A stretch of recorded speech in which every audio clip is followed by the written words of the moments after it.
দেশের ফুটবলে আবাহনী মোহামেডান ম্যাচ মানে বাড়তি উন্মাদনা।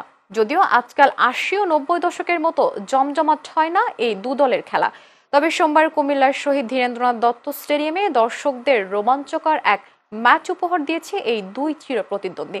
মৌসুমের প্রথম দৌড়ত্বে প্রথমার্ধে ২ গোলে এগিয়ে থাকার পর দ্বিতীয়ার্ধেও আরও একবার আবাহনীর জালে বল পাঠায় মোহামেডান। ৩ গোলে পিছিয়ে পড়েও ২ গোল দিয়ে ম্যাচে ফেরার চেষ্টা করে আবাহনীও। শেষ পর্যন্ত ম্যাচটা ৩-২ গোলে জিতে নেয় লিগের বর্তমান চ্যাম্পিয়ন মোহামেডান। চলতি মৌসুমে এটাই মোহামেডানের প্রথম জয়। আগের ২ ম্যাচে একটিতে হার, একটিতে ড্র করে সাদা কালোরা।